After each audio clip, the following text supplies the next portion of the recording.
As actors, we get to rely on scripts to tell us what to do. Like when to slap someone across the face and when to let someone slap you. But we don't need a script to tell us to help someone in need.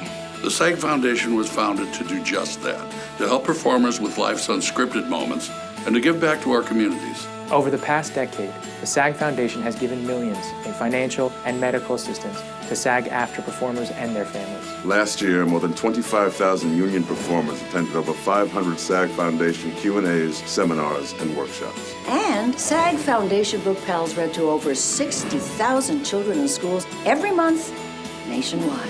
Do you know how much SAG-AFTRA members pay for all these resources and programs? Zero. Zero. Zilch. Nada. Do you know how much of our union dues go to the SAG Foundation? Zero. Zero.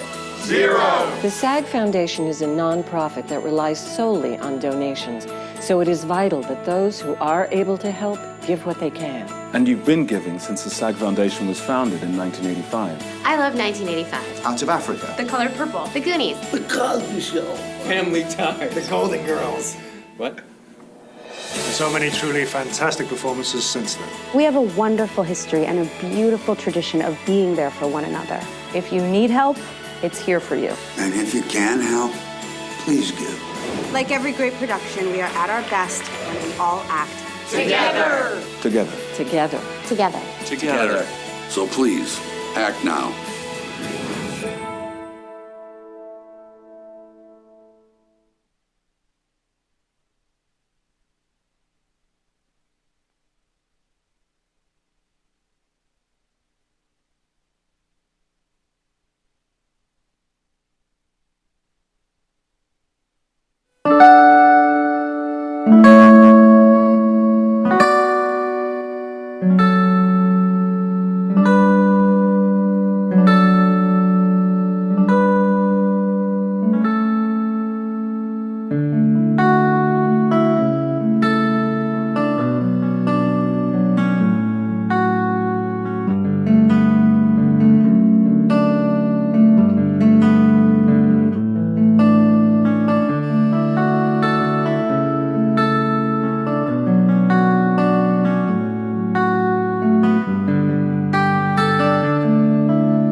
The Actors Fund helps everyone in performing arts and entertainment.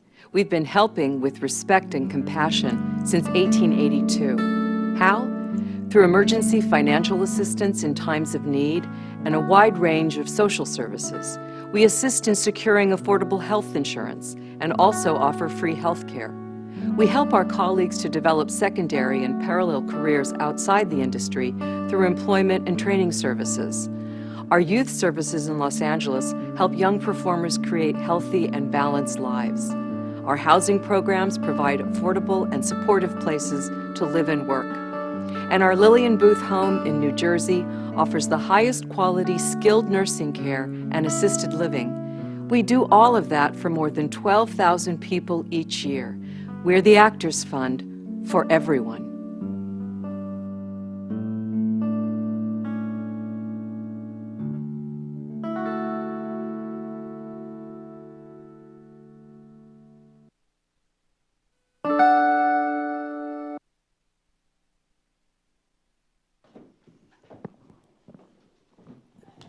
Hi, everybody. Welcome to our career panel on Sideline and Parallel Careers. I'm Joanne Webb. I am the director of the Actors Fund Work Program. How many of you in the audience have participated in the Actors Work Program or the Actors Fund? Raise your hand. How many of you have heard about it and you were kind of interested in knowing a little bit about what's going on? Well, this is always giving us the opportunity to give you an idea of what we do. I'm going to just give you a little information on who we are. The Actors Fund has been around. It said 130 there. It's actually 132, and I want to say, not me, the fund. And we have basically been around specifically to help people in the industry when they're going through hard times. And we all know that when we're in this business, which is very project-oriented, that does happen. So our focus is always to try to figure out ways to help you. So we have a whole social service organization that helps people out financially and also helps out with money, education, you know, to help you with those kind of programs. We also, we have programs like we just started a program called Are You on the Fence in the Industry? People that are struggling, not knowing what to do right now in the business. And the Actors Fund Work Program, which I am part of and very proud to be, is a program that's really focused for anybody in the entertainment industry to help you get into a realistic approach in terms of your career. We always tell people we want to teach you how to strategize. A lot of us tend to throw spaghetti on the wall and see what's going to stick. I hear the word flexible job that I need to go for, and they'll understand that I can leave any time and I can do that. And if you find that job, please let me know about it, because I really have a lot of people looking for it. But basically, and with what's been happening with the economy, what's happened with jobs, the whole world of work has changed. You know, you're no longer competing with each other and students for jobs. You're competing with everybody else who's been laid off and downsized. And you know, you go into Home Depot, you could have somebody waiting on you who has a PhD, and trust me, that was not in their plan either. So we're dealing with a whole different world right now, and we have to approach it. And what I love about what you guys have is resiliency and the sense of being able to get out there and bounce and understanding working with different people in different places in different situations. And we, every other month, we do these career panels. And we have a particular topic, and we love it when we can collaborate with the Screen Actors, I'm sorry, SAG Foundation. I was going to spell it all out, but the SAG Foundation, because it's an opportunity for us, even though our missions are a little bit different, okay? Our focus is to help you find work outside of the industry to help you stay in the industry. We understand, and I don't look at it so much as day jobs. I look at it, and my team, who's way in the back, I don't know, can you stand up, my team? Because I know you're here. I just want to say Mary Beth Abella is back there, career counselor. Also Dara Blaine and Joy Tribble, who handles all our stuff with administration and all of that. We have such a great group of people to work with you. But our focus really is to help you look, instead of thinking of it as day job, think about it as how can you incorporate work that you actually like into your life that will give you cash flow so that you can do what you love doing. Does that make sense, you know, when you think about it? So I wish I would have known when I was doing acting, you know, about the Actors Fund. I knew nothing about it, but here I am. So we're going to help you look at that. We have 3 wonderful panelists. We had a 4th panelist who's an adjunct professor, Scott, and he apparently, well, not apparently, he actually got on a jury today. And we asked the judge, we begged the judge, we said this is really important that he be here, but Elizabeth said the judge wouldn't, he wouldn't budge. No, she was okay with ruining his life. She's okay with ruining his life, but she's not okay with letting him come over here, okay? He has another interview, too, that he's having trouble setting up now. But this is what happens, you know, right? You know, you think you got it all worked out and all figured out, and then boom, something changes. So what we're going to do is we're going to hear 3 people who have very different career, sideline and parallel careers. And when I say sideline, I mean it's a job that you have right now. It may not, you know, be there forever, but it's kind of interesting to you. Versus a job, a parallel career could become something that becomes really interesting to you. It could be the horse you ride out into the sunset, you know, if you choose to change into your career, a different career. So you're going to hear some really interesting stories. What we thought we would do first of all is we're going to, I'm just going to go across the panel starting with Peter, and he's going to do a little mini introduction and then pass it on to the other panelists, and then we'll start out with Peter. So that's sort of what we're going to be doing today. Then, as you know, if something comes up, There's going to be people with cards walking around. Write your question down, and then I'll be able to give that to them in the last portion of our presentation today. Okay, everybody got it? Good. Let's start out with Peter. Peter Katona, why don't you tell us a little bit about yourself? Many and actors describing and talking about themselves, they don't go together. But I'll try and be as brief as possible. So my name is Peter Katona. I'm happy to be in a room with a bunch of fellow actors and artists, and I'm a SAG-AFTRA member and Actors Equity member. And, you know, I got my undergraduate degree, a BFA from SMU. I see someone wearing an SMU hat, which is just awesome. And then I lived in Atlanta for a year. I did some theater and some TV there, and then I wanted to kind of move on and pursue my dream of going to graduate school for acting. And so I was very blessed. I got into the Yale School of Drama for acting. I graduated in 2001, and I lived in New York for 5 years and was able to do television, film, and commercials, and you know, just have a great time in New York, and then ended up testing for some pilots, came out here to Los Angeles, and you know, it's just been a challenging, wonderful kind of blend of chaos and beauty when it comes to this business that we've chosen.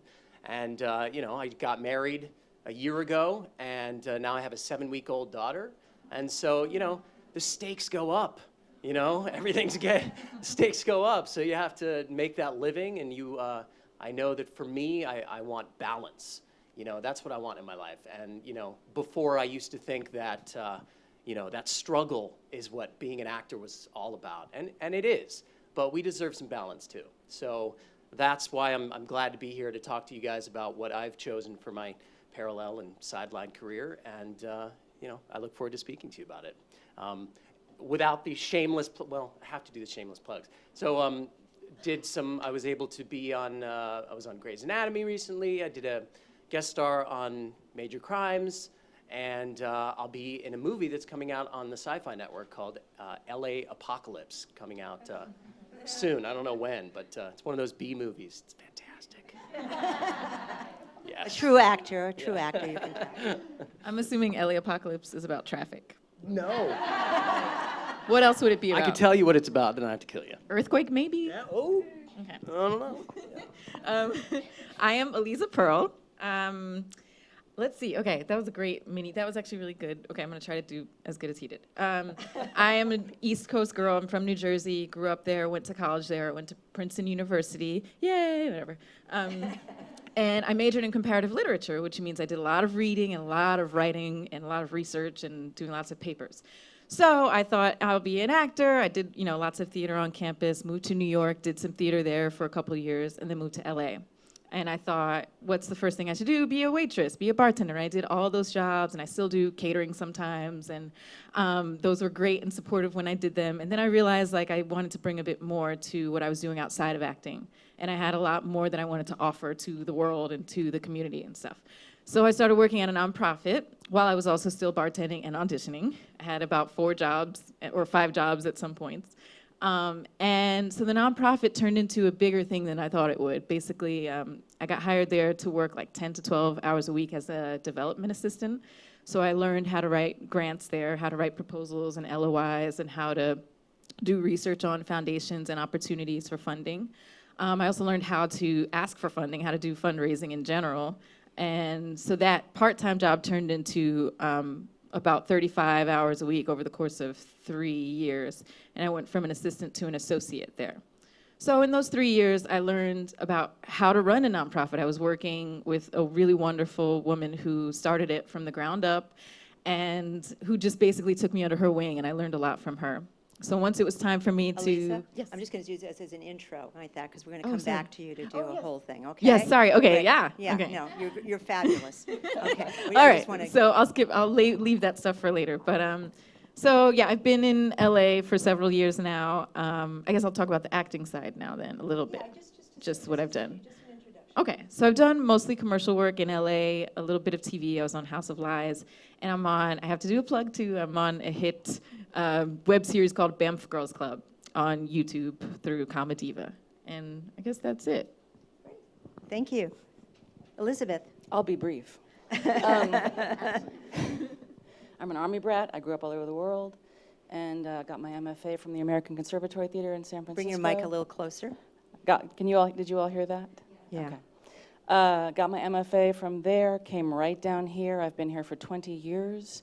I'll get more later into how I've made that work for myself in terms of surviving. But I did do a ton of jobs. I've tended bar at every hamburger hamlet in this city. For a while, I zapped the fat of the rich and famous, naked people, with a ray gun. Don't ask. So a lot of different kind of jobs, but I have found something now, but we'll get to that. Okay, great. So you see we have a good variety here, and we're going to get started, and we're going to talk. What's going to happen is each panelist is going to talk about their background and what they've been doing in their sideline parallel career, and then I'll probably interject some questions as well. Okay, so let's get started with Peter. So when I graduated from drama school, I vowed to myself that I would do a Shakespeare play every year of my life until I die. And I was very passionate about that, and I was like, that's just who I am, you know, that's what makes me happy. And, you know, that lasted 2 years. Graduated in 2001. You know, and is there some disappointment about that? A little bit. I mean, I would still love to do Shakespeare every year. But I've turned from a dreamer into a little bit more of a practical realist, you know. I've also turned into I'm a jack of all trades, a master of as many will make me money, you know, because I want to survive, you know, and I've been blessed to work pretty consistently. I gotta say, you know, in New York, I booked a bunch of commercials.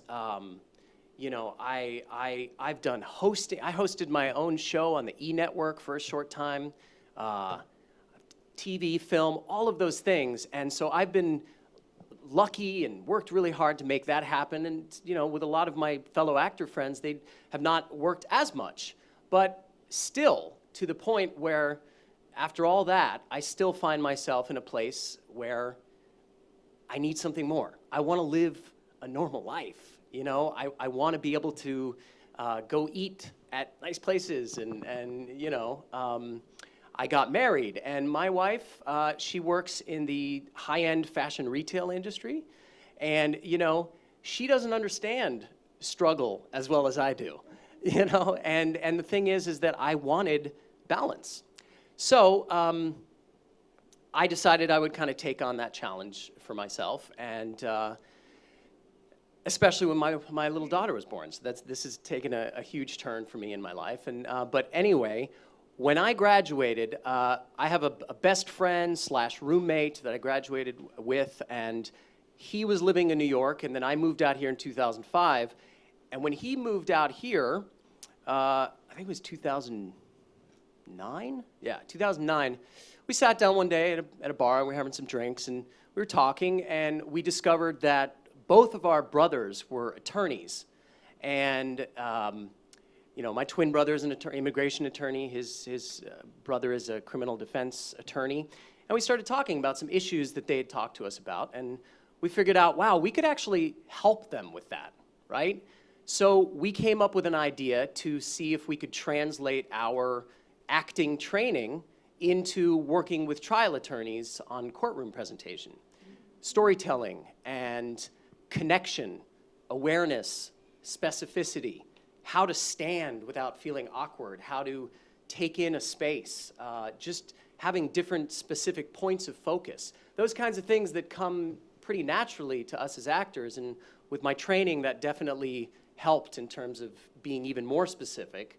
I even incorporated things such as the Alexander technique into what we were teaching, vocal training, the ability to understand that different articulators communicate different things. You know, we would have attorneys reading, you know, practice sentences that works with your vowels and consonants, and that made a huge difference, you know. And once we were able to break beyond because there's an ego element that comes with being an attorney, right? And once we were able to get past that, it was very rewarding. And we've been working with all of the major law schools in LA and Orange County, and working with mock trial teams and all that. The thing that we're the most proud of is we have a Beverly Hills Bar Association MCLE workshop that we're about to present on the 18th. And the way that we made that happen is we originally called and we said, hey, we're actors and we'd like to present this kind of a workshop to the Beverly Hills Bar, to these big attorneys. And we never could get a phone call back. So I took it upon myself to reach out to the top echelon of the people at the Beverly Hills Bar Association, as opposed to the people who were just scheduling, right? And I talked to her, and I was passionate about what I do, and talked to her about how different we are and what we are presenting. And she was actually intrigued by what we were presenting, and so she made it happen. And it has taken a year to get this MCLE workshop to happen, but I'm very proud that we've actually been able to do that. Just recently, we were able to expand what we do a little bit more because a friend of a friend introduced us to someone who is the vice president of HR at one of the major hospitals. And we spoke to them about what we do. And they wanted to know if we could translate our acting training into leadership and presentation skills. So, of course, we said yes. And my old roommate and really great friend, Greg, we locked ourselves in an office, and we basically spent a couple weeks hammering out a workshop, leadership and presentation workshop for these people at the hospital. And it was kind of like a beta group to see if what we were teaching was something that they would be interested in. And ultimately, it went well, they were. And now we go back quite often, and we do one-on-one training with C-suite and upper, management at this major hospital. So we've been able to now transfer our business from just working with trial attorneys into synthesizing performance techniques with the demands of the corporate world as well, in communication and presentation and leadership. So it's been a lot of hard work, and I gotta say that we just recently invested a little bit of money to completely revamp our website, our Facebook business page, our Twitter account, and I'm really glad that we've been able to do that, because every time we take those concrete steps, we're able to reinvigorate our process. Because I do have to say that as an actor, being my primary job, I have to say my fear is I don't ever want to lose that passion for acting, and I'm a little bit afraid sometimes to invest too much time and energy into my other career, because I don't want to lose my acting or my passion for that, right? Does anybody identify with that here? Okay. Just want to see. I see it looked like the land of the nods for a moment. It was like this whole thing that going on. The thing that I can say to that is the business will always be there, right? And I had a wonderful movement teacher that always says, champions adjust, right? And times being the way they are, we have to adjust. It's that much harder to even get auditions nowadays. You have names doing guest stars.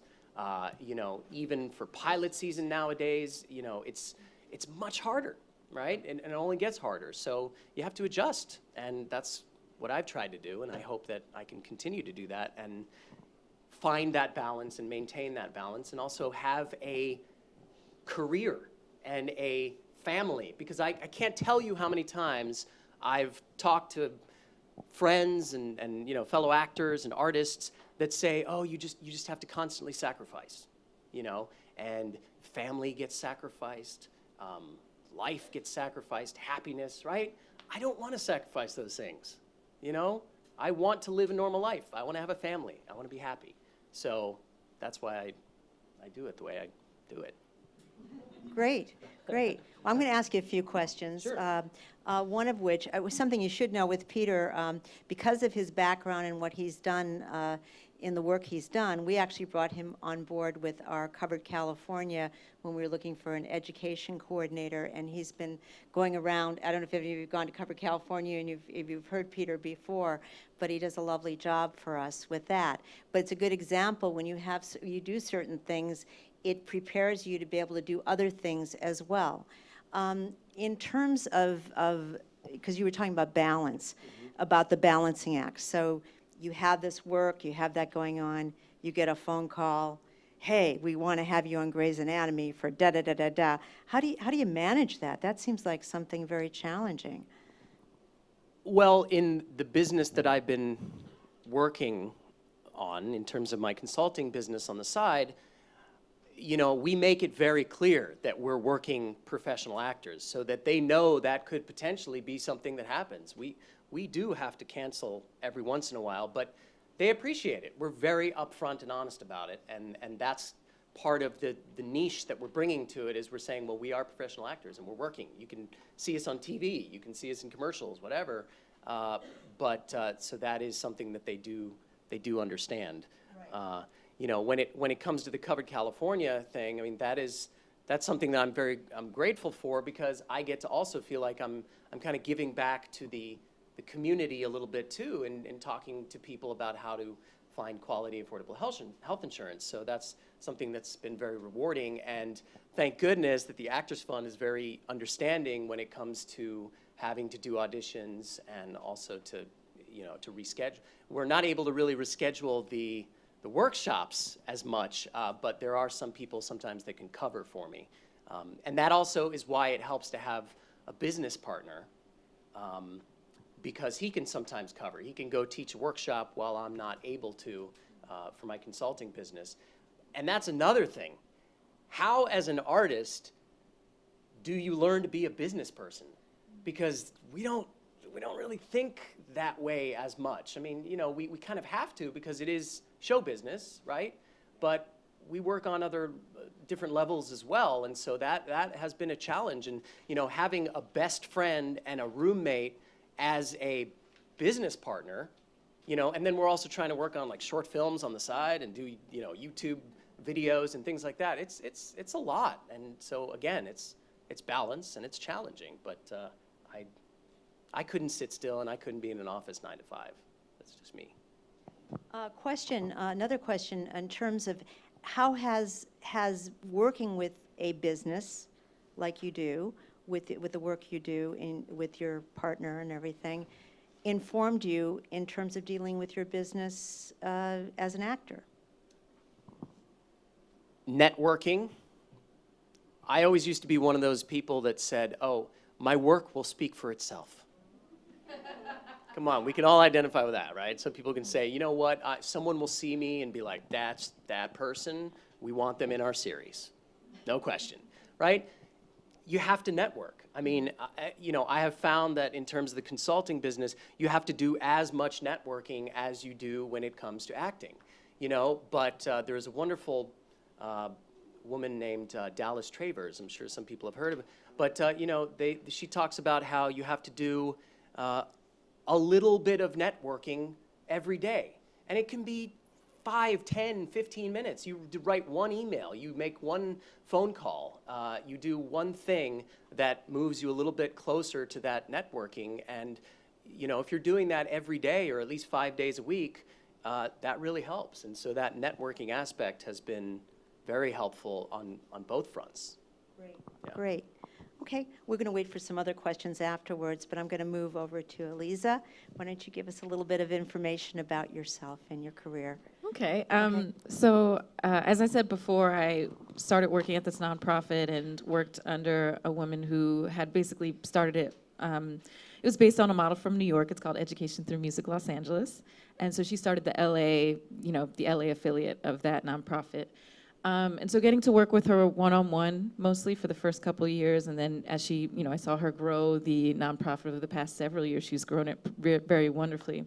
There came a point where I was working so much there that it came to that point where I was like, well, I could maybe stay here full time, or keep acting and leave, and it felt like a really hard decision to make. I definitely didn't want to give up acting, and I didn't want to give up what I had been doing at the nonprofit, because I started to really become connected to the mission and to the work especially.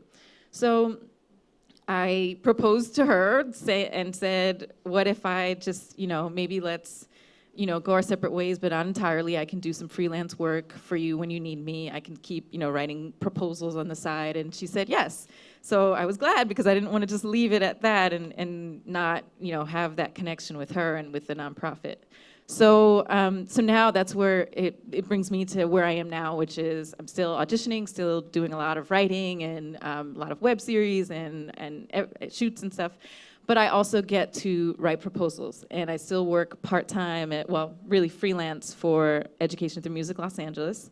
But I also have expanded to other clients, and those were found by networking as well. Networking is such a huge thing. It's hard to kind of find your own personal style of networking, but I think it works better that way, because a lot of times when I was doing other side jobs that I wasn't passionate about, I was afraid to tell people what I did. Because of course you get that question, people are like, oh, what do you do? I'm an actor. And they're like, well, what do you do on the side? What's your day? Or, that whole thing. And I didn't like having to have that be the focus of the conversation. And then I said, well, maybe if the other things I was doing were things that I was really passionate about, then yeah, I would be happy to tell people I'm also a proposal grant writer. And, so I figured I wanted to go in the direction of what my interests were telling me to do. And so that brought me to proposal writing. In terms of how I got into it as a freelance person, I was lucky to have the foundation of working at a nonprofit. I got training as an employee of the nonprofit. I was sent to workshops. Center for Nonprofit Management is a great place to go to if you want to learn more about just even starting or running a nonprofit, but they have grant writing workshops there that are really great. So I got sent to those as an employee. But, I think someone without that foundation of having worked for a nonprofit and without that training built in can also do the same.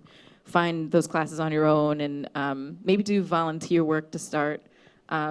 I definitely, when I was branching out from working at the nonprofit to freelance grant writing, my first couple of clients were just friends. I have a wonderful visual artist friend who I said, hey, let me write a proposal for you.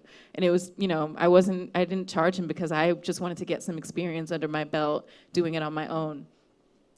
So there is there is time that passes between it being a sustainable career and when you're just starting out. So that's something to keep in mind. I think Peter said that really well too. It's not an overnight thing where all of a sudden your parallel career is off and popping. It's just like acting, it takes time. So you have to, be able to, it's gonna be there every day, and if you can put a little work into it every day, then you're gonna eventually get to that point. So grant writing specifically, I think for me, as someone who came from a literature major and writing lots of papers and doing a lot of reading and research online, it was a good fit because I love writing and I love reading, and if you're good at filling out forms and you don't mind doing that, be a proposal writer, be a grant writer. It's a lot of answering questions. So it was a good fit for me, and it was a way for me to feel connected to the work I was doing. What else should I say? Oh, well, you're kind of bringing something up. You mentioned about being passion. There's always a thing sometimes that we hear in the business that don't just keep your eye on the ball. Don't do anything else that's really interesting to you. How many of you hear that? Yeah, you got to stay very focused. So whatever you have for a sideline job, do something that you really don't like that much, because then you'll keep your eye on the ball of what you really want to do. Yeah. But what you're saying is that it's almost like it's fueling you a little bit more, doing something more passionate. Can you expand on that a little bit? Sure. Well, like I said, there were parts of, I actually really like bartending, and I loved learning about drinks and learning about spirits and nerding out on that stuff. But ultimately it wasn't, I wasn't making that much money from it because I wasn't working in a club with high volume. I was not really supporting myself from that. And on top of that, the work itself, I felt, I don't know, I just didn't feel connected to it in a way that I could do it for a long time along with my acting. And I think that works for, I have a lot of great friends who are amazing bartenders and mixologists, and that works for them. But I just knew, I was like, this isn't the right fit for me. And instead of ignoring that voice and maybe doing it for another 5 to 10 years and being kind of miserable in one part of my life, I decided, you know, maybe there is a way to help continue my acting career and be passionate about what's outside of that, what I'm doing alongside of that. And also, just we're in LA, there are a lot of wonderful nonprofits. There are a lot of wonderful community organizations that I don't know, some of you maybe have just moved here, some of you have been here maybe many, many years. But think about it, like think about, you know, doing a quick Google search and finding out about those nonprofits that really appeal to you and that you're like, wow, I really believe in that mission. What can I do? What can I bring to it? And that could be a really good way to get into developing a parallel career within that world. You know, the whole thing with nonprofit and figuring out how much you need to be getting paid for your jobs that you're going out there, and you can speak on this too, Peter. How do you figure that out? I mean, how do you figure out what your value is for what you're doing if you're working as a freelance consultant? There are some websites. I forget what they're called. I've referred to a couple of them. They might be called like salary.com. I don't know if anyone's... What's that? There's Glassdoor, but Glassdoor, there's also yeah. salary.com has Yeah, the there's whole a thing few on different there. ones. Yeah. So I definitely, when I started doing it freelance, I did look at those websites and just saw what the going rates were. But then I had to, of course, you know, go less than that because I was just starting. And let's see. I think, like I said, a lot of it starts with volunteer work. Unfortunately, or maybe fortunately, I think it's good to experience that. But if you want to find out about salaries, then salary.com, glassdoor.com are probably where I would start. Yeah, and then developing, you know, developing relationships is what you're saying, you know, in that area, so that you get that down. Because a lot of jobs that are out there right now, if you go online, you're always seeing things for development departments, you know, if you go online. And it is all about grant writing and figuring out financial aspects that can help a company move forward, or nonprofit move forward. If you've put up a Kickstarter and had to write those, you know, descriptions of your project and why you're doing it, you're already doing it. You're already a proposal writer, because that's pretty much the same skill that you are then doing for someone else as a grant writer. So a lot of us already have these skills, and it's just a matter of seeing where they fit into other parts of the community and other parts of, you know, other businesses. Could I just add? Yeah, sure. So in terms of being a freelance, you know, consultant, so what my business partner and I did is we trolled LinkedIn, and we looked for people in Los Angeles who were doing what we wanted to do. So we wanted to do executive consulting. So we just boldly reached out to a few executive consultants and were like, hey, we would love to take you out to lunch and ask you a few questions about how you got to where you are. And every single person that we reached out to was more than happy to. And then we were able to kind of ask, how much do you charge? We know in terms of this, in terms of that. And they were able to let us in on that. And then the second most valuable advice that one of the executive consultants gave was, if you sit down with a contact, always ask if they would be open to giving you 1 or 2 other contacts, so that you're constantly maintaining that chain of finding new contacts. What Peter is talking about is informational interviewing. It's something we teach in our workshops at the Actors Work Program. It really focuses people into really developing relationships. We're asking people for help. I have somebody that's doing volunteer work with us right now, who he came to our last Valley Days that we do every other month, and he met with the guy that was speaking, and he's a writer, this person who's doing the volunteer, and also a client of ours. And he met with him, and now he's doing some writing work for this guy, you know. And he also introduced him to 3 other people because they had some projects coming up. So it gets you going, and you're part of the system all the time. And also, I always tell people a good resume is a good resume. A good resume with good networking is a great resume, because you're really getting out there. So that's very, very helpful. And I just want to say one more thing about how to find jobs as a proposal writer, or even just freelance jobs. There's a website called elance.com. That's really great if you have any, even like web design skills, graphic design, letter writing. Elance.com, you can sign up, create a profile that's similar to like a LinkedIn profile, and apply for jobs or even be invited for jobs. So that's another way. How much do you rely on social media for what you do in terms of finding work? I know you're on LinkedIn and Facebook and all of that stuff, but Not much right now, actually. I think the clients that I have now are people who I met just in life and as an actor, actually. I met them just because I'm an actor. But it's something that I definitely always try to key into. I try to keep my LinkedIn updated and check to see if there are people who are popping up who might be interested in grant writing services. Well, the only thing I was thinking about is that when people look you up on Google, that they would right up front kind of get a sense of who you are, because that's the thing when you send a resume out. What is the first thing they do is they Google you, and you want to make sure that you are appearing the way you want to appear, right away. Great, thank you. Well, let's turn to Elizabeth, and she's doing something very interesting, and it's been very interesting to watch her go through this process and the good work that you're doing with Engage. Go ahead. Okay. I think I wanted to add to Peter, my version of networking is just showing up. When I was in graduate school, the artistic director said to us one of the days, he said, look to the left of you, look to the right of you. These are the people that are going to be your allies through the rest of your career. And that is true.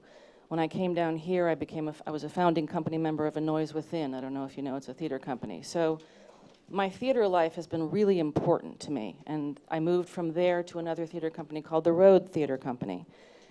And through them, I got into their outreach. They said they had a grant for somebody to teach acting at a homeless shelter, the Covenant House, which is 18 to 21-year-old at-risk youths. And for some reason, I shot my hand up and said, I want to do that. And I did. I taught, every Wednesday night for 4 years. It was terrifying. But I ended up writing a 2-person show about it that was produced in New York and then produced here. And that kind of got me writing. Through the Road Theater Company, I just, it's just a question of showing up and coming to all the openings and offering to do things for people. So from there, I showed up to a man, Tim Carpenter. Well, I volunteered to work the memorial service for his wife. And I met some people there. And then he came to see me in a show. I think he came 3 times.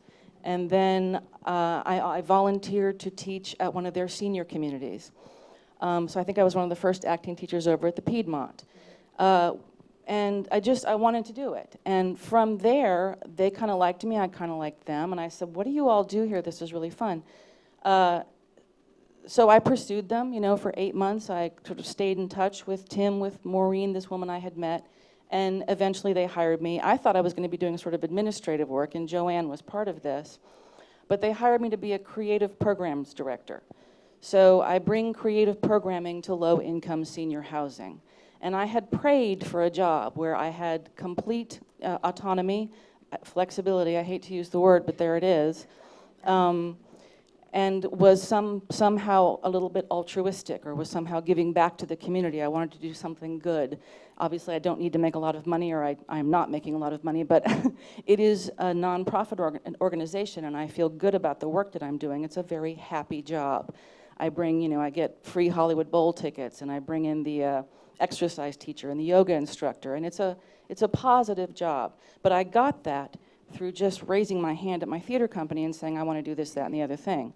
So from that, I have now become a playwright.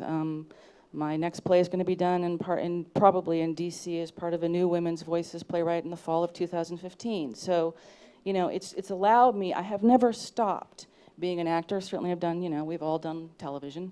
You want to be able to do that. You find a job that allows you to do that. These guys both have. It's tricky, but like I said, my version of networking is just showing up, is to just say, yeah, I'll do that, I'll try. Great. I think, you want to explain a little bit more about the organization that you're working with, Engage, Yes. and what they do, just to kind of give Okay, people a bigger... Engage is actually, it's Engage, the Art of Active Aging. And this is Tim Carpenter's baby. He came up with it one day. He was in an old folks home, I think, up in New York somewhere. And he got chatting with this older gentleman who was some, famous musician. And here he was sitting in a chair in a corner, and nobody was paying any attention to him at all, and they didn't know who he was. And he said, there's something wrong with the aging process in this country. We are not paying attention at all to our elders. In fact, we're ignoring them and trying to hide them. So he came up with a new model of how to age, and he brought it into all these different communities. When I started with him, I think it's 19, and I think we're now up to 32. So, and now they're getting him to work in Europe and some other places. I mean, it's a really great model. We're not, I bring all this stuff in, they're not called activities. Activities has the suggestion of, like, I don't know, pipe cleaners and some felt. It's called programming because it has a goal. All right, so everything that I do, it has a goal. If you're taking a yoga class, it's to work specifically on keeping your balance, because once you start falling down, you have lost your ability to, you have lost your autonomy, okay? So to keep the elderly, to keep the old folks that we're working with, the seniors, strong. So yoga classes, exercise classes. I bring in really great jazz musicians just because I have friends who are great musicians. So that's really the job. Now, the thing that's working with my theater company is Tim Carpenter was very engaged in theater, my group specifically. So we were able to, through a series of interviews, move into a brand new space. We have a brand new theater in a senior community. It is landmark. It's never been done before. It's a 77-seat, state-of-the-art, gorgeous theater space. And we kind of work with the community. So we're staging we're doing readings of plays of playwrights that are in the building. And it's a symbiotic relationship between us and them. We teach to them still. I bring classes into them. So the theater that I got involved with ended up being a huge source, but above and beyond getting to work with all these great playwrights and working with everyone that you want to work with. It became something else, but really all I can say is it's because I shot my hand up. That's great. How has working with the senior community fueled your creativity and your sense of purpose in your life? Well, that's a good question. In the most obvious sense, it reminds me to grab hold of every day, just because I'm working with folks who are working so hard at doing that. It reminds me to stay positive. It reinforces just don't let go of your dreams. While you're still alive, you've got time. Just keep moving forward and don't give up. I also get to have the relationship of, because we're working with seniors, my husband, who is not here, started a new playwrights company, a new playwrights festival in my theater. We are now in our 4th year. We wanted to be part of the national conversation, and we are. We are now getting playwrights from all over the country. Everybody's trying to be a part of this festival. And we're gonna start doing some plays specifically we're doing a festival, one night in the festival, written by a play by a playwright that has roles for seniors. So that's a sort of a symbiosis. And, it's just all fun. Does it pay a lot of money? No. But I am earning a living, and I can do anything I need to do. I can be a playwright, I can be an actor, I don't have to miss anything. How would you describe the creativity aspects of what you do in your job? Well, on the most fundamental level, it is about turning negatives into positives. I spend a lot of my time, and unfortunately, I feel like a lot of my conversation when I'm actually at work is, I'm so sorry to hear that. But, I've got this class coming in, I've got a cooking instructor coming in. It really is about positivity. Right. That's very, very helpful. Well, why don't we do this? Do we have some cards? Do we have any questions that because I haven't gotten any yet. Okay, thank you. What we're going to do right now is that we're going to go to your questions, and then I might interject a few things along the way. Thanks a lot. And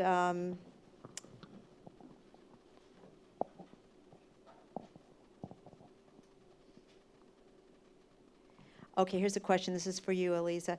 In the time that you worked nearly full-time at the nonprofit, how did that affect your acting, auditioning, i.e., only work weekends, etc.? That's a great question, because it did affect the acting, and that's why I had to make that decision to go freelance. There was a time when I was working about 30 hours a week at the nonprofit. That 30 would turn into 45. It was getting more and more.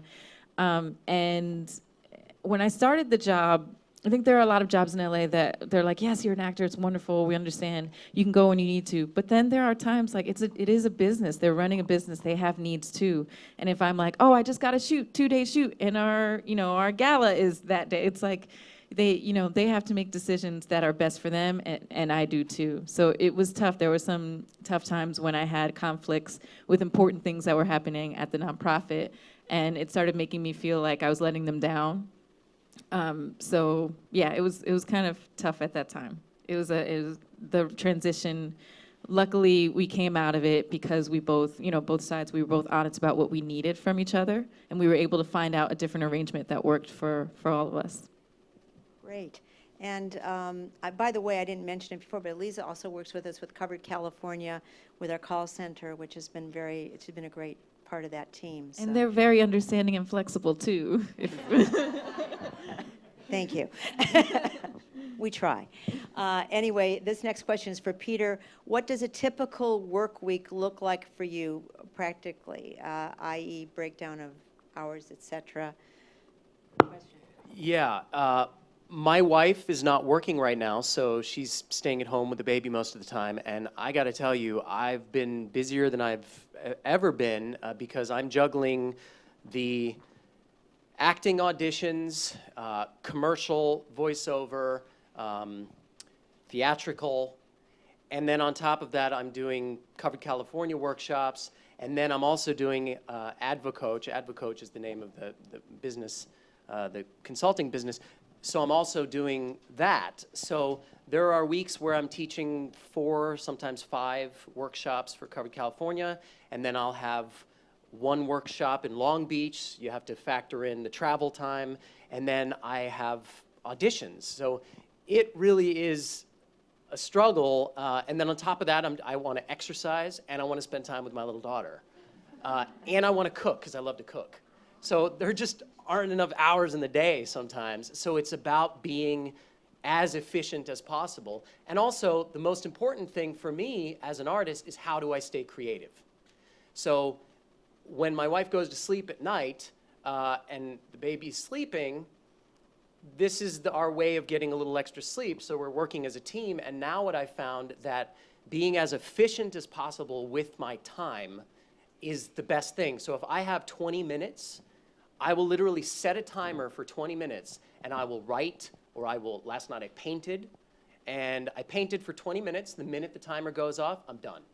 But at least I felt like I was being creative, and then on top of that, you got to do networking. So it's a lot, but you just have to be efficient. I mean, there's nothing wrong with putting together a little schedule for a day and, referring to that back and forth. I've done that in the past. It's tough to stick to it, but if you can, even for a few days, it's pretty rewarding, I gotta say. I'm wondering, both Aliza and Elizabeth, if the whole scheduling thing can be tricky for you sometimes, for you not so much. No.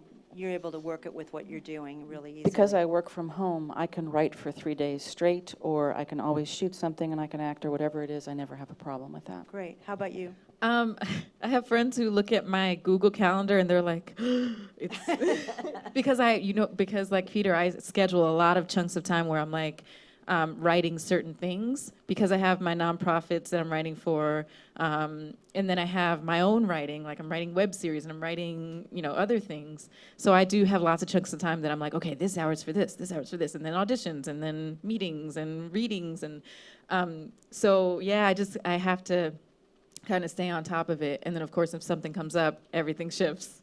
Scheduling it can be hard, but it keeps me productive.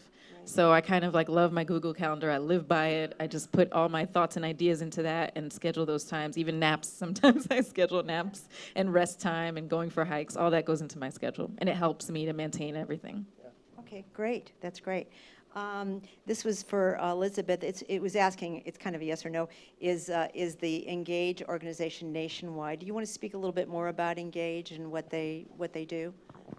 Currently, Engage is just in California, but I know that Tim is being interviewed by people across the country and, like I said, overseas. So isn't that about right, Joanne? Yeah, definitely. And if you don't already know, like what you were talking about before, it's NoHo Senior Arts Colony, which is where your theater company is, and then the Burbank Senior Artist Colony, which I actually did some work for, and since that experience, really tried to bring Engage in, because you've been able to work with some of our people, like that along the way. Well, and some of these properties are fascinating. I mean, one of my properties is called Triangle Square. I don't know if you all know this. There's a Screen Actors Guild did a film or documentary on this building. It was the first gay and lesbian senior living facility in the country. And it's right in the heart of Hollywood, and it's full of just fascinating people. I mean, the stories I have heard. Could write a script just on that, by itself. Was eye-opening. Yeah, and I know they have another arts colony out in Long Beach, but those are the more high-end places, and then most of the places are low-income housing and all of that.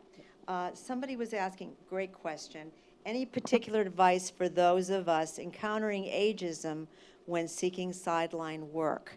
That's something I think a lot of people feel threatened by a little bit.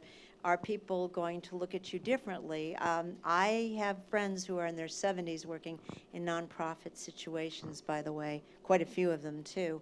So I think you have to find the more age-friendly type of work, and see who's doing those kind of jobs. But, the length of time that we have to work now is far longer than what it used to be. I mean, it used to be, the reason why you used to, the retirement was set up for 67 years old, because when I was a kid, if you lived till 70, you were old. Now it's like you're just getting started again, It's a whole different scene, than it used to be, but that's the truth. Can I answer to that too? I also think that when people stopped working, they retired and they didn't have anything to do, a lot of people died off, like that, because work is about making money, but it's also a sense of purpose, a sense of belonging, a sense that you are being counted on. There's a lot of elements that work helps you with. So that's another piece of it. Go ahead, Elizabeth. The aging industry is huge and booming, because all those baby boomers are living much longer than they expected to, and their parents are in, I went back to DC recently, and the number of retirement homes has there are 500 more of them. So the world of the aging and taking care of those folks, and that is a huge business and growing every second. And that would not be, you would not be able to not work in that because of how old you are. Yeah, and even in nonprofit, I think you would find it more age-friendly than other things. But it depends on what you're interested in, and doing that kind of, talking to people. I think what you were talking about before, Peter, about meeting with people, doing the informational interviewing thing, really important. Talk to people that are doing things that you're interested in doing, so you can get a better sense of the market and how age-friendly it might be. Okay? Any other responses to that? Okay. I was going to say just really quickly again about that voice I was saying before, just listen to your interests. I totally agree with that, because ultimately if you're going to be doing something that you want to take you into the long term with your pursuits, your artistic pursuits, you don't want to hate that other thing. You don't want to feel miserable every time you have to go and do it. So I think it's really important to make those meetings with people who are doing things that might spark your interest. And then you'll find it. If you don't know what it is yet, it's fine. You'll find it just by, meeting people and talking to people. Well, and to add on to that is one thing that we talk about in my consulting work is always know why you do something, right? So if you go into a meeting and maybe you're older and you're going up against people who are younger, if you know why you want to do it, and also having that sense of purpose and understanding, when we talk to try to figure out why we started working with attorneys, there are life and death stakes. In theater, we deal with life and death stakes, and they're made up, by the playwright in the given circumstances. But with attorneys, they're dealing with real life. They are the voice of their clients, and so that was the reason why we got into that. So having that why is truly important. And then also, artists make great leaders.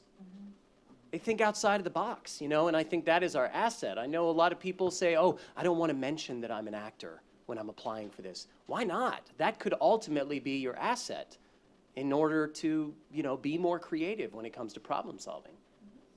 There are new nonprofits and businesses that need creative thought makers to get them off the ground. Then there's also people who are already having some success as nonprofits that need fresh ideas and fresh thinkers. So really, you have to realize, as an actor, as an artist, you have a fresh perspective, and you have that to bring to the table, and it's very valuable. I had a guy one time who spoke at one of our career panels who also did the proposals and grant writing. And one of the things he had said for himself that was important to him was that he would find these very small companies, like 1 or 2 people, and they wanted to do all the creative stuff, but they didn't really have time to do the proposal stuff, So they were looking for people, so that way you're dealing with, and to look for those people, because that's sort of what's happening in the world of work right now. A lot more small organizations are starting to develop, a lot more consultants, a lot more businesses, small businesses starting. You're seeing it constantly. Here's another question, good question, Ruthie. How did you learn to create coursework and programs about leadership and presentations for corporate executives? That's for you. And did you take classes, a book you might recommend? We didn't take classes. We did look at books. I can't recall any off the top of my head, but it was, some of these books are so long and they're so academic, and, that is all wonderful and great in terms of there are many successful people who teach leadership from an, academic perspective. What we were trying to do was, in our mind, relatively, unexplored in terms of us bringing our acting and our ability to translate that into leadership. So it just took a lot of collaboration between my business partner and I, and really just hammered out a workshop that we were confident and comfortable with, and that we felt reflected our training and that synthesizing of performance technique and leadership and presentation skills. So it was just a lot of hard work, just, bouncing stuff off the wall and seeing what works, and talking it through, and, yeah. I also think what you talked about earlier, where you were meeting with people that actually had businesses and were doing it, that probably informed you greatly, Absolutely. in moving forward. Yes. Yeah. But of course, we can't take everything that they say and translate it, on our own. But, hey, you steal from the greats, right? There is a certain element of that, translating, taking what you learn and finding a way to translate it through your own voice, through your own abilities. Yeah. Great. Okay, we talked about networking. Somebody says, what's the best way to network? And we've been talking about informational interviewing, professional organizations. Do any of you belong to a professional organization?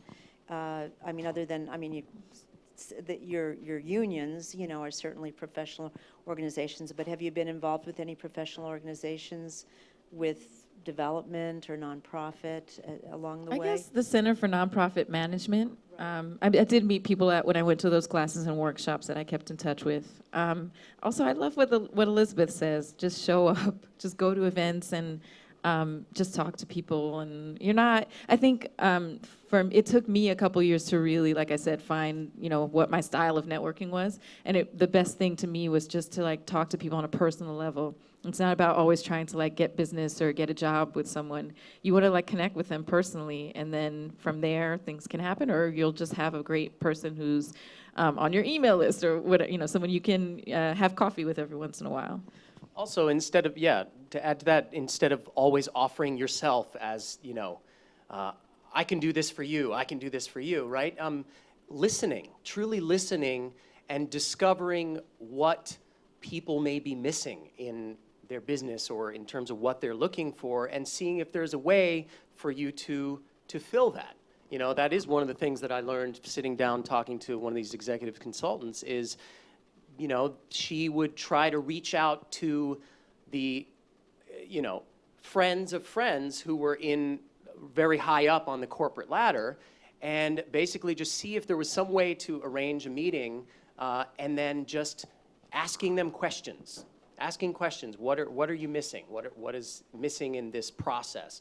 And then finding a way to see if you can potentially fill that gap of what's missing, Also, anybody that's interested in training and development in the direction that you're going, for Peter, there is an organization called the American Society of Training and Development, the Los Angeles chapter, and you just go to astdla.org.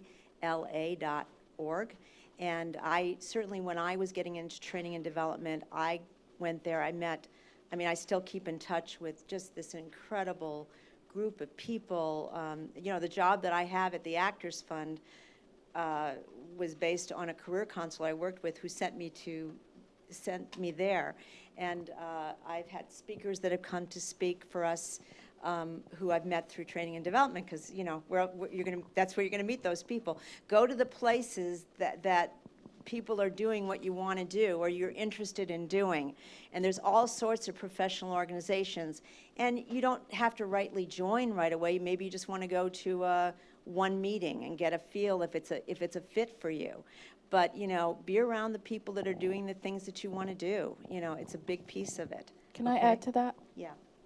Once again, from the theater standpoint, I'm sure you all belong to a theater company, or if you don't, it's a good place. I have worked with a lot of writers, TV writers in this town, who want to have their plays produced. So I've directed and I developed relationships with people who are the showrunners of all, I've met a lot of folks just through the theater, just showing up. Okay.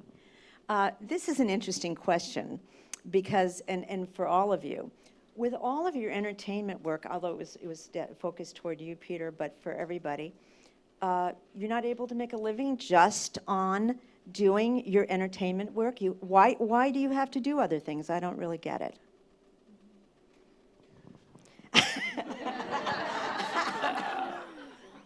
Look, there have been times, and I'm sure a lot of people can identify with this, the highs are high and the lows are low, right? Like I said, when I had my own show, I was on top of the world, I bought a car I couldn't really afford. It happens, and so at a certain point, you don't have the stability or the consistency. You can have great years and you can have low years, right?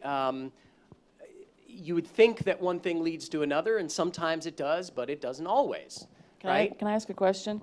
How many in here of us have shot a pilot that did not get picked up?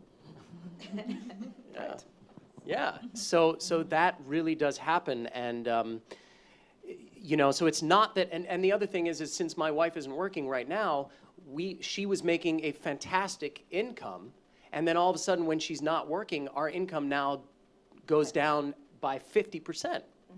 Because we're pretty much making the same thing. And so it does make it a lot more difficult to raise a family on purely just an actor's income. And, I always love that story, because when you first move here, you meet people, and you're like, oh my God, I loved you on that show in the 70s. And now they're living in a tiny apartment in Hollywood, and they have a cat. And, you know, I don't want that to happen. William Shatner lived in his car after Star Trek, okay? So, you know, this is the reality. What you think is some fabulous thing isn't. And, you know, you can be told that you're this, that, and the other thing, and you can shoot all this stuff, and you can have a really nice resume, like, you know, go to IMDb and go, wow. That isn't necessarily going to buy you the house. So. And for me, I think I didn't really start working as an actor. I've been here several years, and it took like a good 3 to 4 years to actually make an income as an actor. So now that, yay, I'm getting acting work, I'm not gonna, you know, like Peter said, there are highs and lows, so I'm really trying to look towards the future and see what will get me there in the long run.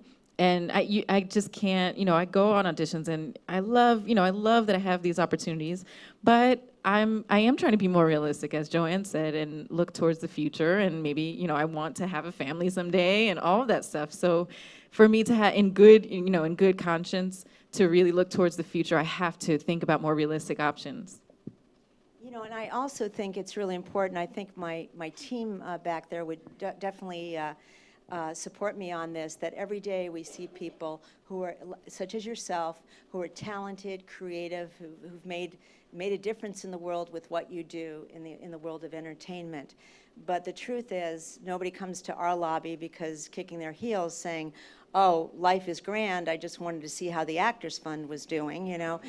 People come in because it's, you know, they're not sure if they can pay their rent this month or next month, or they can't pay their bills, or they're really feeling a sense of, what am I going to do?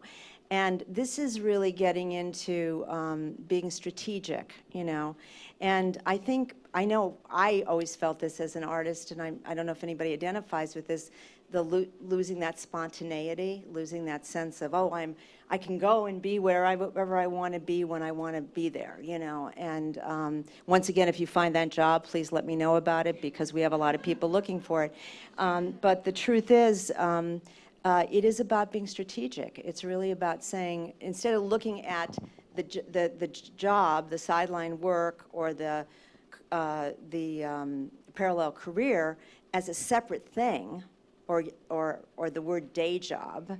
I've had friends come up to me that, well, I just came to visit you on your day job, and I said, this is my job, you know. I just happen to work during the day, you know, and the night, you know, and sometimes early morning hours as well. So it's really getting a sense of that's a piece of your career that you need to, you know, like it's part of it, so that you can keep on trucking along and you're not feeling that, you know. How many of you have been affected by the fact that financially you didn't have the support that you needed?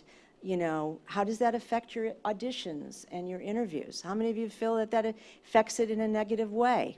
Okay. So we're all talking the same language. Well, you get it. And Tad, that there have been plenty of years where I've gone through those years making purely income from the business, no question. But then I look at other aspects of my life, and I don't have a savings account, or I don't have this, I don't have a house with a backyard, or you know, those kinds of elements that are kind of added on to that. It's not just about making a living off of your creative career. It's about living the kind of life that you want to live. You know, making choices about that and then fulfilling that vision versus just getting by. It's not just about getting by. Do you guys know Jeffrey DeMond, the actor Jeffrey DeMond? He used to wear this hat that I loved that said, "Don't confuse having a career with having a life." And there's something to that. Yeah, great. Great. And we're looking at the whole thing. In career counseling, we have this career wheel, and it's not just your career, it's your career life wheel. But it has, a piece of it is the career, a piece of it is, you know, your family, your friends, your health, your hobbies, you know, it's a whole wheel. And if one of those things aren't getting any air in them, it affects the rest of the wheel to keep it turning. So that's really what we're talking about here. Okay. How does the team, you know, how do you get responses from agents and managers regarding availability problems due to your sideline or parallel career? Do they understand if you can't make auditions, etc.? We just went through this earlier, didn't we? You want to talk about what happened? I actually had an audition today, scheduled for 3:10 p.m., and didn't miss it, guys. Hey now. Thankfully, I emailed Joanne and I was like, what do I do? But I had already, I talked to my agent and I told her, I was like, it's only a 2-hour panel. I didn't think this would happen. I just went earlier in the day, so it all worked out fine, thankfully. But yay! I found out about a little thing called windows, which all of a sudden people started saying there are windows sometimes that you can go into auditions. And, our agents don't want us to do that, of course, but, when you need to do it.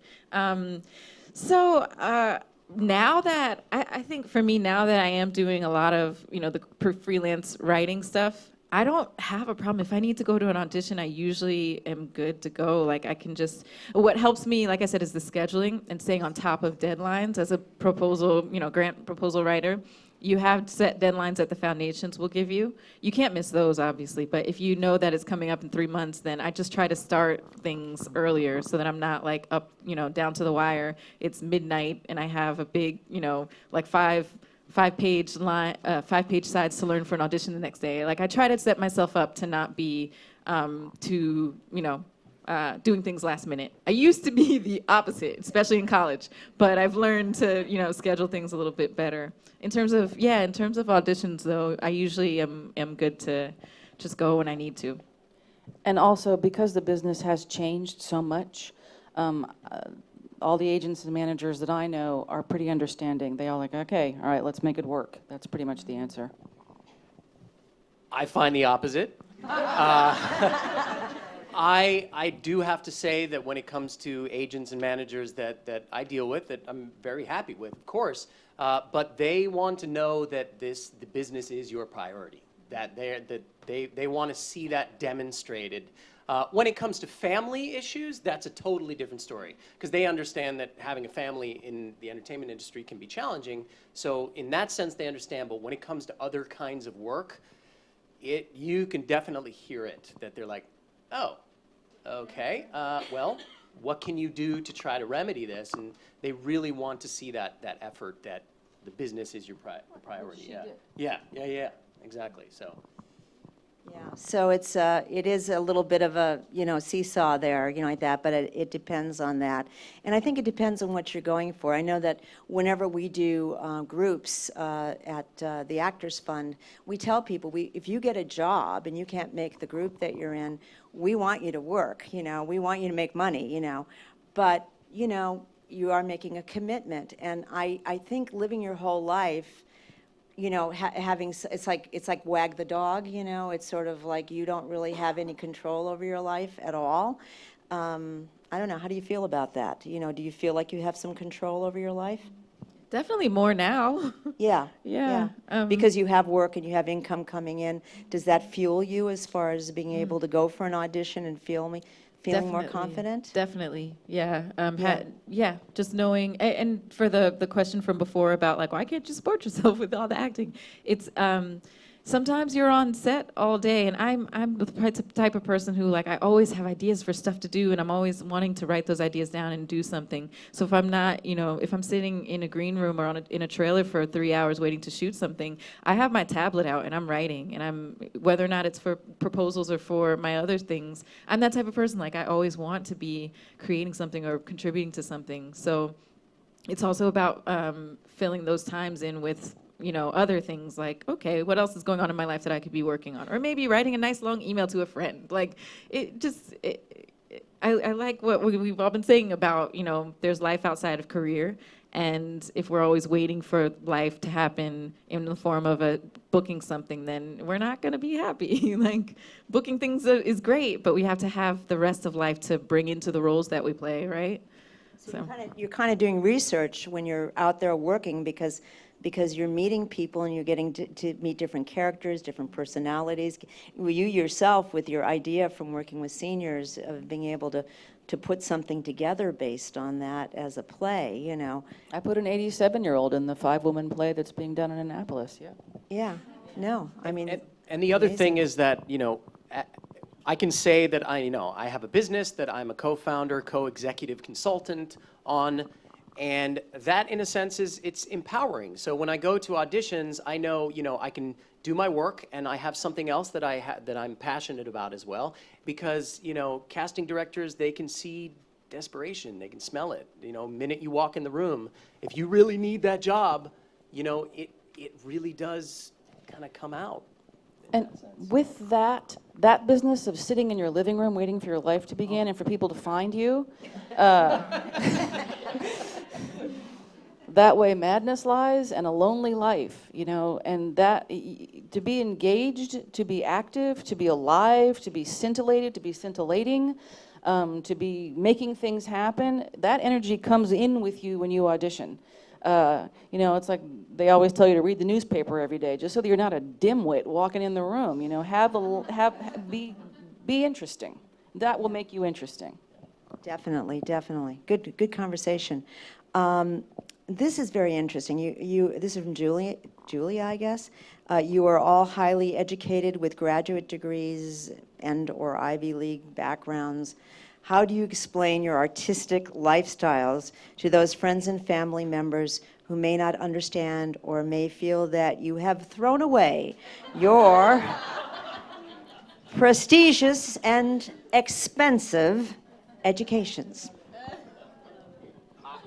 To them, I say, well, I haven't, because I've used it to the fullest extent possible, actually. I've integrated every expensive bit of knowledge that I've received into what I do, and translated that. And as a graduate student with an MFA in acting, I can teach at any university, because and not only that, but I was able to take my education through stage combat. I was a professional fight director for a long time, and so. Every aspect of it I've been able to take and translate somehow into my life, and I use my education all the time, and I'm very grateful for it. Yeah. The world is increasingly freelance. Like, the workplace is increasingly freelance. So any school you go to, any education that you get, you're probably not, most people are not gonna go straight into something corporate anymore. And that's just the reality of what's happening. So, that said, that's still an awesome question, because for me, I think I am lucky because, as I was graduating and as I was moving off to New York to be an actor, my parents were like, what are you doing? Of course they were. But I just kept doing it. And, now my mom is the first person to send links to my things that I'm in. And my parents are super supportive. I think they just had to see that I was going to do it anyway. I don't know if that answers the question. And actually, if you are doing something that you love, who's going to fault you for that? Yeah, I think that's a big piece of it, if you're doing what you can. But I think it's a balancing act. It really is. Are you there to be able to make yourself comfortable with what you're doing, or are you trying to prove it to other people, that you're okay? Do you want to say what the name of your Playwrights Festival is? There's an interest in that. It's the Summer New Playwrights Festival. Mm-hmm. It's the Summer New Playwrights Festival at the Road Theater on Lankershim Boulevard, right, and also on Magnolia Boulevard. We do have the two spaces now. You don't have to go into an extensive thing like this, but since Scott couldn't be here, and do you want to say a little bit about, because you're married to is he a director, actor, writer? Okay, my husband. You don't have a picture or anything? No. Both of us went to ACT and came down here together. We're both directors, but he's really a director. He directs a lot. And so he's also the Associate Artistic Director of the Road Theater Company. He is an adjunct professor, as am I, at Pepperdine University. And we got that job because the chair of the Fine Arts Department was somebody that I used to work with at ACT. So, once again, those connections can work for you forever. So he's an actor. He also wrote a play that was turned into a film that was done at the Robert De Niro's, the Tribeca one. So, we're both of us just doing everything all the time. And yeah. Yeah, I think it's a good example, though, about, those kind of jobs. People are always asking, how many of you have been interested in wanting to teach acting, just out of curiosity? Usually a lot of hands go up. How many on a college level, just out of curiosity? So it's a lot about not just having the credentials, but also having the contacts. Once again, we're getting back into networking, and how important it is. It all really comes down to that. And some of the people that Scott has interviewed with, like Cal State Northridge, the guy that leads that program, I think did the costumes for Scott's production of Bus Stop at, another theater. So, that interweaving, the community of the theater community is huge. And those people are, that you meet those folks, then you know them, and you've worked with them, and you have a relationship with them, so. I do have to mention this because I saw the SMU hat again. I have a buddy of mine who I went to SMU with and then also to Yale with, and he went off with his wife and they ran a dance company in Norway for a while, and he was able to open up a theater company there. But one thing that he mentioned that he didn't feel like he had enough of through his training was business and understanding of the business side of acting. So he took it upon himself to create a curriculum based on artists as entrepreneurs and integrated that into his theater school in Norway. And then through that kind of training and knowledge, he was able to bring it back. He applied as a professor at SMU, and now he is running his own program, which is an entrepreneurial arts program at SMU. So I mean, he'd been working on that for a long time, and talking about taking your training and translating it into something that you love and that you believe in. I mean, that's pretty amazing. So I'm very proud of my buddy. Yeah, and somebody was also asking about your business partner. In your case, it's one of your best friends and your roommate, but how do you pick out somebody who's a good person to be able to collaborate on something? Because it can be touchy. Communication.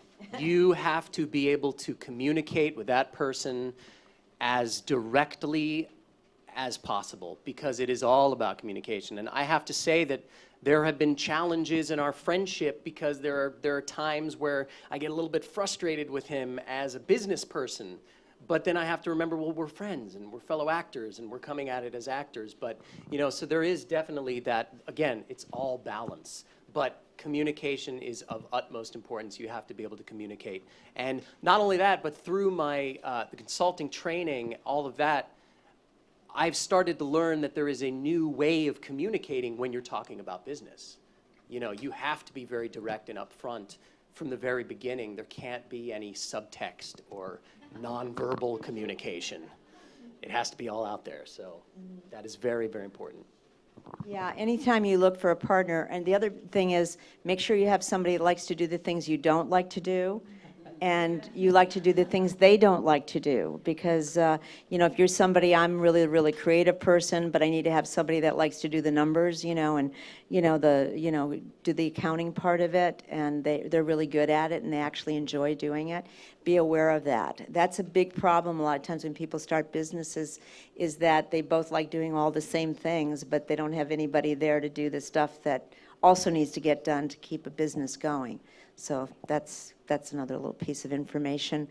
With all the scheduling, is there any room for spontaneity? I talked about spontaneity before, but what do you think? Are you able to be spontaneous in your life? Definitely, yeah. I mean, a lot of times when I hang out with my friends, it starts with a text message at like 3 p.m. Hey, want to get drinks? Like that. I mean, and then it happens that day. I would say yes. I do think that my schedule, unless it's a shoot and it's like all day, like 12-hour day, I try to keep my writing within a certain time. I try to keep it, between like business hours, so that, if I have a friend who wants to hang out, or if I want to go see a movie or something, I can do that later in the day. Or if I need to schedule more writing time and I have the time, then I can do that. Any of you, how about Peter? You were kind of making faces over Well, there. I was going to say now with my schedule the way it is, and with a new baby, not much time for spontaneity, but let me tell you, I am so open to any opportunities for spontaneity that one pops up and I'm on it, as long as I clear it with my wife. And but yes, yeah, I'm really open to those moments, and they mean so much more. They really do. I really truly appreciate those moments so much more nowadays. So. And just to be completely different, I feel like my life is nothing but spontaneity. So. I think there's a tremendous amount of it in the business, and if you pick the right kind of work along with your work in the business, it makes a big difference. This is, I think, very personal, but, and somebody online, Andrea Latour, are there flexible jobs for new moms? You know, if you're looking for sideline work, but people who are moms, you know, that are you know, you're a dad now, so you know a little bit about that. But if you flip that around, what do you think? I just have to say this from a dad's perspective. I was reading one of these dad books, new dad books, and they were talking about how there are all these mommy groups that get together and endorse certain products and things like that, and they were actually encouraging dads to do that, and that there is a way to make a business out of some of these daddy groups or mommy groups. And so there are plenty of opportunities, and as actors who are new moms, I mean, that is a perfect opportunity to be completely creative and think outside of the box. And how do you take your situation and translate that into something that you can make a living at, do what you love, do what you know, and see what comes out of it. But there are those kinds of groups, so. Mm-hmm. I would say Elance, check out elance.com. Because that's something you can do virtually from anywhere. Mm-hmm. I mean, those types of jobs. And then, yeah, like Peter said, like, parents are experts. Like, every parent has, like, real-life experience, and they're an expert on raising their child. So that's valuable information. There are lots, of course, there are tons of mommy blogs and stuff, mommy e-zines, and I don't know if Andrea is a writer or that type of thing, but maybe she could try to, like, see if they need some type of contributor or... I don't know. I can't think of it at this moment, but I know there is a website that is focused just on jobs. I think you could just Google it, but moms looking for jobs, and it's just a search engine just focused in that direction. But then again, networking, telling people, talking to other moms that are having to do the same thing, because it is important to have that outlet, with work for income purposes, but also just to kind of keep you in shape, for getting back into your career. Okay. I'd like to just ask, what do you love, I mean, really love about your life today in terms of your career, connected with the kind of sideline work and parallel work that you're doing? What makes it make you feel good when you get up in the morning about what you're doing now? I love that I spend most of my time now, most of my working time is creative. And I count my sideline job as a creative job because I'm writing and I'm bringing new ideas to a blank sheet of paper, and I love that. I think that's the main thing for me. And that they use that as the definition of creativity in the dictionary is problem solving, is one of the words. So it's like any kind of work, things that you do that solve a problem have a creative aspect to it. So it's not just being in the arts, it's making a difference. Yes? I think that the word that keeps popping up for me is balance, and I'm a very passionate person, I'm very goal-oriented, and so if I know that every morning that I wake up, I'm working towards that balance and taking active steps towards that and being passionate, then that's ultimately what makes me happy. And now that I have a new daughter, it just ups everything. The stakes are just that much higher, and in such a wonderful way, because I feel like it just drives me that much more. And so every little accomplishment is just magnified that much more because of that goal, wanting to achieve that balance. Great.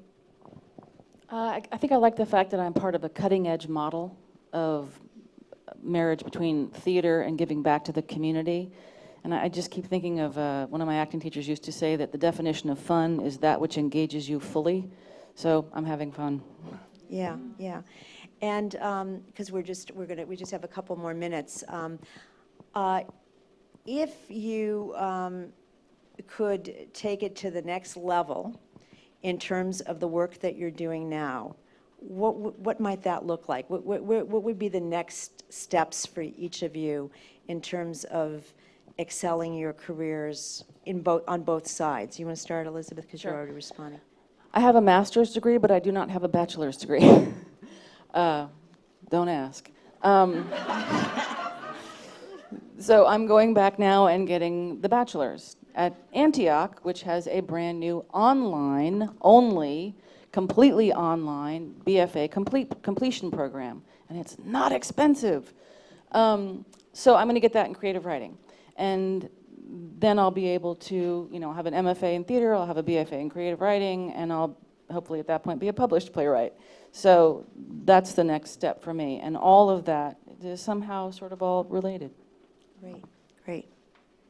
I guess for me, the next step, I see a few different next steps, possibly. One possibility is continue the way I'm going and doing some acting here and some grant writing there. Another could be if I want to develop the grant writing more. I think I would like to maybe partner up with a couple of other grant writers and have a small business. And just so that also if, this is not a thought through idea or anything, but my thought is, at least if I invest, the grant writing skill into an actual business, and I can hire other people on to take the work that I can't do once my acting career starts going again. So those are a couple of possibilities. I'm not sure yet. We'll see. In an ideal world, I'd be a series regular on a major network television show, which could happen. And then I would take that money and I would invest it into my parallel career, and then it would turn international, and I would basically train a bunch of people to go out and give the workshops that I normally give, and I would just oversee it with my business partner. That would be an ideal situation. What might ultimately end up happening is I may expand the business to a certain degree and generate some income, and then use that income to create my own content artistically and creatively and make my own movies and produce and direct, which is something that I've always wanted to do as well. And either way, I'm just going to continue working really hard to achieve, my creative and, business career. So as you can see, each of these three panelists' stories continue. And if you have any interest in continuing your story, with the Actors Fund, I just want to remind you that we have orientations on Mondays at 1 o'clock. We're glad to have you come by and participate in our process.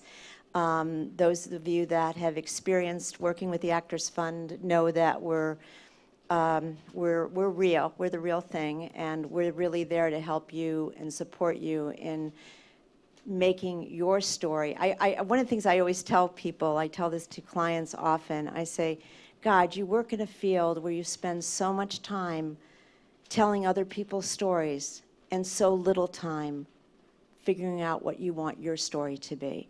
So I think I'm going to end on that. And thank you very much for participating in today's Career Plan.